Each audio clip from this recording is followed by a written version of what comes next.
Bezos is viewed by as many as the richest person to have ever walked the earth. However, there are many billionaires and even trillionaires that have come before him. That being said, it can be challenging to estimate the wealth of someone who was born in the 1400s or someone who owned a kingdom. But using the opinions of several different experts, a pretty clear list can be compiled. Today, we're going to take a look at the top 10 richest people of all time and see how they earned their wealth and what exactly they used it for. Number 10. William the Conqueror, $230 billion. When you have the word conqueror in your name, chances are you're going to have quite a few assets. William the Conqueror was born around 1028 and went on to become the first Norman king of England. His estimated fortune reached its height at around $230 billion, a little less than double Jeff Bezos' fortune. So how did he amass such a wealth? Well, his name gives that one away. As one did in England back in the heyday, William earned his fortune by pillaging pretty much everyone. He conquered England in 1066, a conquest that saw the loss of around 100,000 lives. When he was crowned king, he did several things that shifted England. He banned slavery and made everyone in England speak Franglish because he wasn't fluent in English. During his wealthy reign, he had over 500 castles built across England and Wales, and he became one of the largest landowners in England of all time. He was known to eat well and wear fine clothes, so much so that when he passed in 1087, his clothes and jewelry were immediately stripped from his body by looters, leaving him naked. Number 9. Osman Ali Khan, $236 billion. One of the most recent billionaires on our list, Osman Ali Khan was featured on the cover of Time magazine in 1937 as the world's richest person. The last ruler of the princely state in Hyderabad in India, his wealth was well known. So how wealthy was he exactly? Modern experts estimate that his wealth hovered around $236 billion, but the Guinness Book of World Records claimed that he was worth $750 billion. Unfortunately, we'll have to go with the experts on this one. That being said, Osman Ali Khan lived a life few of us could ever imagine. The Jacob diamond, which is the 5th biggest polished diamond in the world, was in his constant possession. One might assume he would set it on a ring, or a necklace, or a glass case. But Osman Ali Khan used the precious diamond as a paperweight in his office. But that wasn't the only jewel he owned. He owned a large collection of jewels, known as the Jewels of Nizams, that were passed down from ruler to ruler. This collection included 173 jewels, including 2,000 carats worth of emeralds, dozens of pearl-studded necklaces, buckles, earrings, crowns, armbands, and the Satlada, a necklace embedded with 465 pearls. Altogether, the jewels are estimated to be worth $2 billion, only a fraction of his immense wealth. Yet, despite owning such a wealth, living in a massive palace, owning 50 Rolls-Royce vehicles, and having 300 servants, Osman didn't always reflect his financial status. He was known to wear the same hat for nearly his entire life. He ate his food on a tin plate and was known to beg his guests to bum a cigarette. He was even known to knit his own socks. Over the course of his rule, he introduced electricity, airplanes, and railways to the district. He was also known for donating much of his wealth to educational institutions and religious institutions throughout India. Number 8. Nikolai Romanov, $300 billion. Russia has had its fair share of wealthy families, and the Romanovs are perhaps the most well-known. Unfortunately for them, their wealth is one of the reasons they were massacred. Nikolai Romanov, the last Tsar of Russia, was estimated to have around $300 billion to his name. He's viewed by many modern historians as a weak, incompetent leader, and historians weren't the only ones who felt that way. Nikolai was even credited himself saying, "I am not prepared to be a Tsar. I never wanted to be one. I know nothing of the business of ruling." However, his incompetence and reluctance to be a ruler doesn't mean he didn't enjoy his spoils. He had an annual salary of 200,000 rubles, with an additional 20,000 rubles to spend on clothes and miscellaneous items. However, he constantly overshot that $20,000 limit, often spending an additional 150,000 rubles. For reference, factory workers only earned 500 rubles per year, and high-ranking generals only made 5,000 rubles. His spending money was 40 times that of the annual salary of an average worker. So, what exactly did he spend all that money on? on pretty much anything he wanted. He regularly spent 20,000 rubles to have clothes and military uniforms custom made for himself. His wife also joined in on these shopping sprees. She was known to spend 40,000 rubles on extravagant jewelry. Then there are the events that Nikolai spent his money on. His coronation was the most expensive coronation in Russia's history. 24 tons of silver and gold tableware were brought to the event. A choir of 1,200 people were hired to serenade the couple. He loved to throw parties for his country and himself. On the 300th anniversary of the dynasty, he celebrated by pardoning all civil debts and had over 1.5 million gold, silver, and bronze medals made to commemorate the event. In addition, he mass-produced postal stamps, handkerchiefs, and mugs that celebrated the event. Basically, he sent everyone away with really expensive goodie bags. He was also known for eating extravagant meals and going on lavish trips. His kitchen was manned by 55 people and offered 3 levels of meals. The most simple still included a 4-course breakfast, 5-course lunch, and a 4-course dinner. The food was so upscale that the leftovers were served as delicacies at local restaurants. His trips were most often hunting trips. 50 crew members were brought to make the experience as luxury as possible, and that included painters who would paint scenes from the hunt. His annual hunting budget was equivalent to the yearly salary of 100 school teachers. If that's not extravagant wealth, well, I don't know what is. Number 7. Andrew Carnegie, $309 billion. When you think of wealthy American families, chances are the Carnegies come to mind. Andrew Carnegie was a steel magnate who went from working in a factory changing spools of thread to having a net worth of $309 billion. He started his early career working as a telegraph messenger. His success, hard work, and attention to detail led him becoming the superintendent of the Western Division of Pennsylvania Railroad by the time he was 24. His superiors at his jobs taught him about business and influenced his investing, which led him to investing a lot of money in the railroad industry right as it began to boom. After the Civil War, Carnegie left the railroad business and went on to develop several ironworks companies, namely Keystone Bridge Works and the Union Iron Works. He also launched the Carnegie Steel Company, which he sold to J.P. Morgan for an astounding $13 billion. His wealth was immense and well known, but he took a rather modern approach to using it. He wrote a book, The Gospel of Wealth, which discusses the wealthy's social responsibility. His most famous quote, "The man who dies rich dies disgraced," was also practiced by him. He donated the equivalent of $4.8 billion to charities and, upon his death, gave most of it away. He left his family with a small sum of his wealth and also left sizable amounts to his housekeeper, nurse, maid servant, and his butler. Number 6. Jacob Fugger, $400 billion.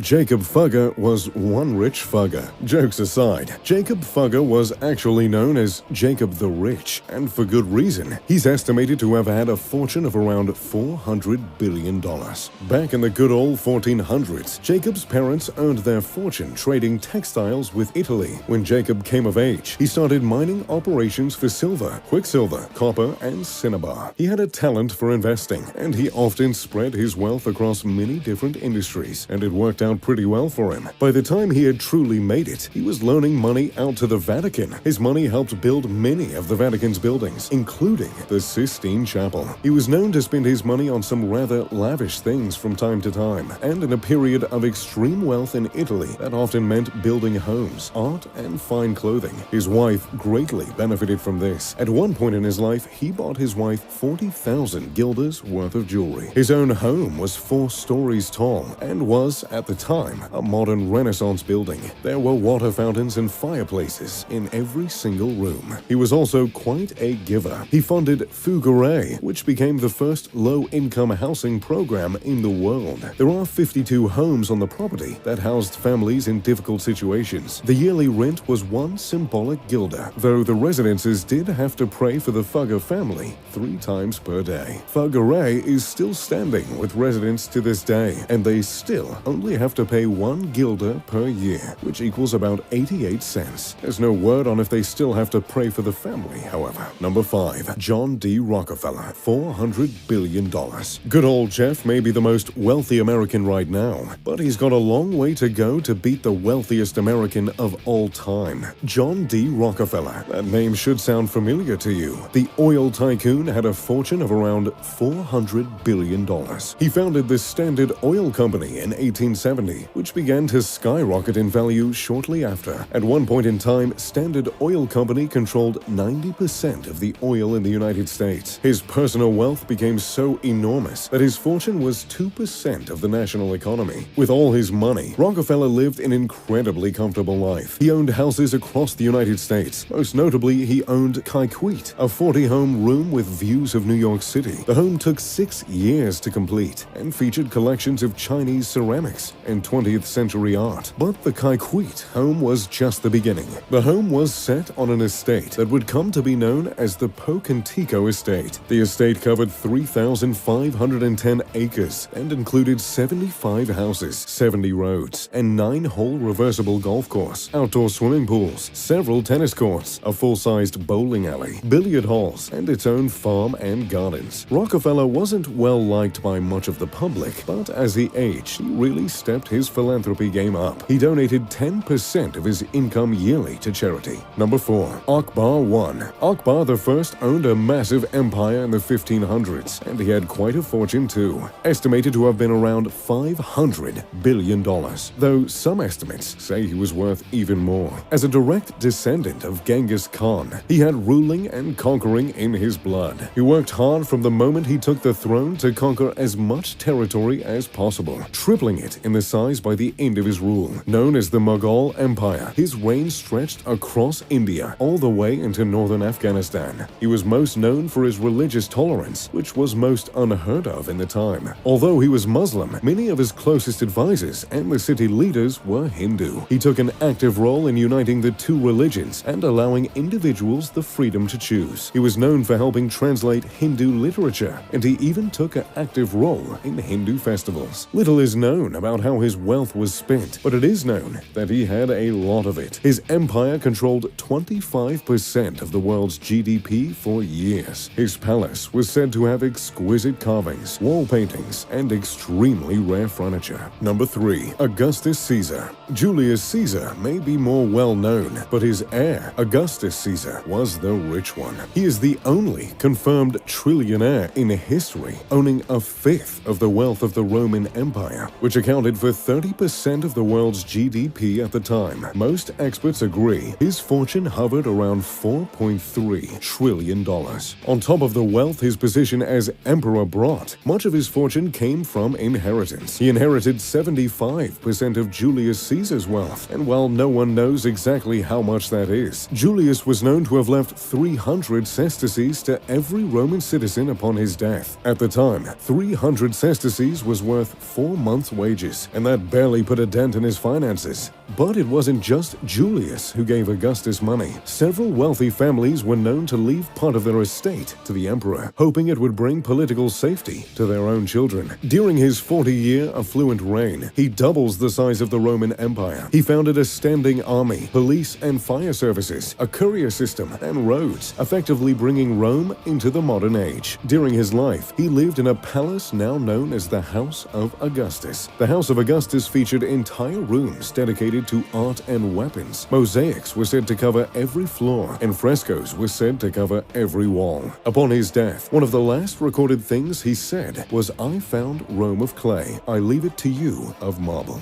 Indeed, his rule ushered in a 200-year era of peace and prosperity in the empire. Number 2. Shizong of Song. The runner-up for the most wealthy person in history is also one of the most mysterious on our list. Emperor Shizong of Song reigned from 1067 to 1085. Lucky for him, this was during an extremely affluent and prosperous era of China. They were the top makers of bronzeware in the world, and farmers were granted the rights to own their own property. The production of rice skyrocketed and became a staple of the economy, making them a commercial superpower. In addition to this, gunpowder, printing, and magnetic compasses were invented during this time. The Song dynasty was able to create the world's first paper money and also formed the world's first navy. The navy allowed them to defend their trade routes, which protected their products. With all this innovation, Emperor Shenzong controlled 30% of the global GDP, and with a highly centralized economy, Shizong had immense control over the money. His wealth has been called immeasurable. Experts know it is trillions of dollars, but it's hard to pin down an exact amount. government. Much of his financial status is attributed to the fact that he formed and increased tax collection hundreds of years ahead of European governments. But even with his wealth, Zhejiang was known for being fairly giving. He is viewed as a forerunner of the modern welfare system. His policies actively improve the situations of the unemployed, the homeless, and the peasants. Number 1. The most wealthy person in the history of the world may be someone you've never heard of, but after this, you won't forget him. Mansa Musa controlled a fortune so vast, so extravagant, that modern historians cannot even fathom how much he truly had. He rode across Africa on zebras, carrying thousands of pounds of gold,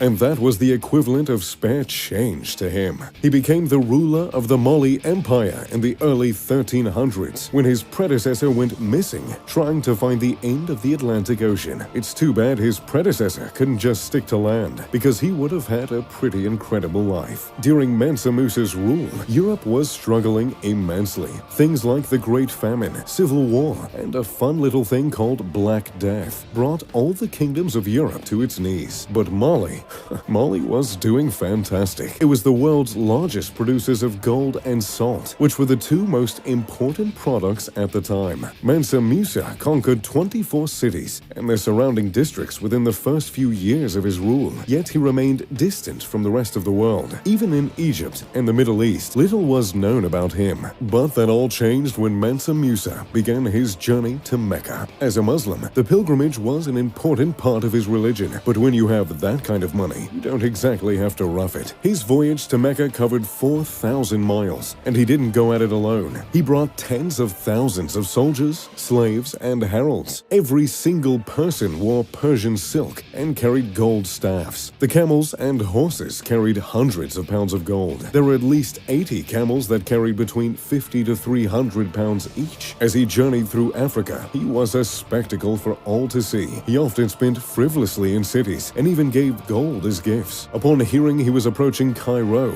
Al-Nasir, the Sultan, ordered him to visit his palace. Mansa Musa refused, but finally agreed to go upon Al-Nasir's constant insistence. There was a moment of tension with Mansa Musa refused to kiss Al-Nasir's feet, which was a common gesture of respect at the time. He eventually conceded, and Al-Nasir offered him lodging for the night. His time in Cairo was one few could forget, but by the time he left, the streets were covered in gold, and the people were basking in the fortune he had given them. But unfortunately, giving the fortune became a problem. His gifts depreciated the value of metal, and it would take 12 years for the city of Cairo, Medina, and Mecca to financially recover. It is said on his long journey to Mecca that he funded a mosque being built every single Friday. Upon arriving in Mecca, he turned himself to his religion and studies for days at a time. When he returned home, he got to working on building palaces, mosques, and universities throughout his empire. He created Sankor Madrasa, a leading center and university. The university housed 1 million manuscripts, rivaling even that of the Library of Alexandria. Unfortunately, soon after Mansa Musa's death, the Empire of Mali began to fall.